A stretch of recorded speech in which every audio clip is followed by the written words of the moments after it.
पर जैसा कि आप जानते हैं कि एशिया कप अब कुछ ही दूरी पर है और जाहिर है इंडिया जो है मैं समझता हूँ एशिया कप को जीतने की नंबर 1 कंटेंडर है। और क्यों ना हो, जिस तरीके का उनका स्क्वाड आना है, आप उस स्क्वाड को देखकर ही समझ जाएंगे कि वो वाकई नंबर 1 कंटेंडर है। उसकी वजह यह है कि आप देखें उनके पास इतना बड़ा पूल ऑफ क्रिकेटर है कि उन्हें ये नहीं समझ लग रही कि हमने इनमें से 15 निकालने कौन से हैं। आप देखें कि टीमें परेशान होती हैं कि यार हमारे से 15 पूरे नहीं हो रहे। यहाँ मसला ये है कि 15 नहीं 20-25 लड़के अवेलेबल हैं, उनमें से 15 पिक करने हैं कि कौन से सही 15 होंगे जो कि साथ जाएंगे यानी कि एशिया कप के लिए और इंडिया को रिप्रेजेंट करेंगे। आप देखें एक एक नंबर के लिए उनके पास 3-3 4-4 प्लेयर अवेलेबल हैं। जिसको छोड़ो लगता है कि यार बड़ा इंपॉर्टेंट प्लेयर छोड़ दिया है, और जिसको खिलाओ जाहिर है वही सबसे बेहतरीन प्लेयर है। अगर आप देखें कि ओपनिंग स्लॉट पर अगर मैं आपके साथ शेयर करूं जो का पॉसिबल स्क्वाड मैं समझता हूं एशिया कप के लिए हो सकता है, वो मैं आपके सामने रख देता हूं। और मैं नहीं समझता कि इनमें से कोई बहुत ज़्यादा चेंज होगी। यही स्क्वाड आप देखेंगे इंडिया जब अनाउंस करेगा तो उसमें वाज़े तौर पर आप देखेंगे जो टॉप ऑर्डर में शुभमन गिल खेलेंगे ही खेलेंगे, और उनके साथ संजू सैमसन होंगे और अभिषेक शर्मा, ये तीनों ओपनिंग और वन डाउन के स्लॉट के लिए खेलेंगे। इसके अलावा अगर मैं मिडिल ऑर्डर के बैटर्स की बात करूं तो मिडिल ऑर्डर में डेफिनेटली आप देखेंगे सूर्य कुमार यादव, ज़ाहिर है कैप्टन है, वो खेलेंगे।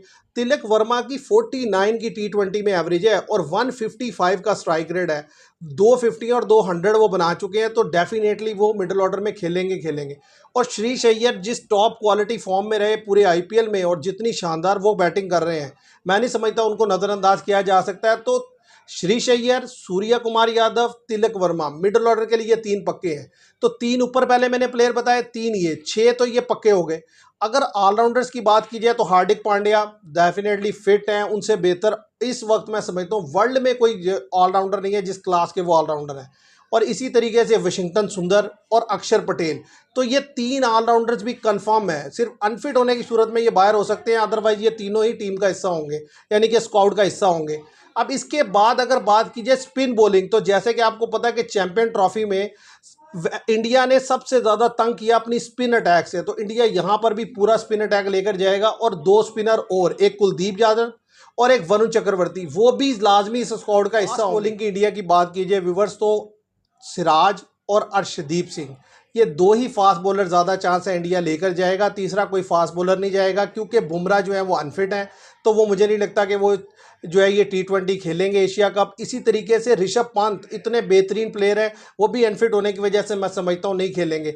अब ये 13 प्लेयर बनते हैं और इसके बाद भी 2 प्लेयर की गुंजाइश बाकी है, तो उनमें जो ज़्यादा चांस है मुझे लगता है कि KL राहुल को होना चाहिए, क्योंकि KL राहुल एक ऐसे प्लेयर हैं जो कि विकेट कीपिंग भी कर सकते हैं, मिडिल ऑर्डर में भी खेल सकते हैं, ओपनिंग स्लॉट पर भी खेल सकते हैं।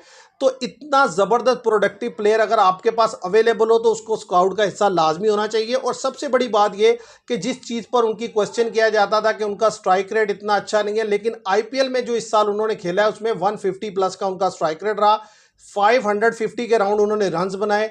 तो इसलिए मुझे लगता है कि नंबर 14 पर KL राहुल होंगे और नंबर 15 पे व्यूअर्स आप गैस करें कि कौन सा प्लेयर होगा। तो मैं अभी थोड़ी देर में आपको बताता हूं कि जो नंबर 15 स्लॉट है, देखने को यहां पर जायसवाल को भी रखा जा सकता है, लेकिन मुझे ये लगता है कि यहां पर जो प्लेयर अवेलेबल होंगे वो होंगे शिवम दुबे, क्योंकि वो एक तो मैं समझता हूं एक कुशन प्रोवाइड करेंगे हार्दिक पांड्या को कि अगर उनको ज़रूरत पड़ी किसी सिचुएशन में तो वो हार्दिक पांड्या की जगह खेल पाएंगे, और कुछ ना कुछ बॉलिंग भी करते हैं, बैटिंग भी अच्छी करते हैं। तो मेरे ख्याल से व्यूअर्स ये 15 रुकनी स्क्वाड जो है इंडिया अनाउंस करेगा जो अपना एशिया कप आने वाला है। और इसके अलावा मुझे नहीं लगता कोई बहुत ज़्यादा, शायद कोई एक आधा प्लेयर इसके अंदर कोई चेंज हो सके, अदरवाइज ये 15 के 15 लड़के आप देखेंगे इंडिया के स्क्वाड में। और ये इतना ज़बरदस्त स्क्वाड है कि इसमें कोई वीकनेस आप निकाल नहीं सकते। जिस तरह की प्लेइंग कंडीशन है उसके लिहाज से फास्ट बॉलिंग भी अवेलेबल है, स्पिनर आउट क्लास है, इनसे बेहतरीन स्पिनर किसी के पास है नहीं। और अगर टॉप ऑर्डर की बैटिंग देख लें या मिडिल ऑर्डर के बैटर्स देख लें तो जितने स्ट्राइक रेट और जितना कॉन्फिडेंट इनके ये खेलते हैं कोई नहीं खेलता। इसी तरीके से अगर नीचे चले जाएं तो ऑलराउंडर्स में जो हैं वो भी सबके सब एक्सीलेंट है। तो कहने की बात यह है कि इतना सब कुछ अवेलेबल है इंडिया के पास इस स्क्वाड में, तो मैं समझता हूँ कि कोई मौजज़ा ही होगा कि अगर इंडिया जो है वो एशिया कप में उसको डिफीट हो जाती है, अदरवाइज मुझे नहीं लगता कि एशिया कप में उसको कोई हरा पाएगा। तो देखते हैं कि क्या होता है। आपसे भी मैं जानूंगा कि आप इससे कितना एग्री करते हैं इस स्क्वाड से, और डिसएग्री करते हैं ज़रूर बताइए कमेंट में। आज के लिए इतना ही, थैंक यू वेरी मच।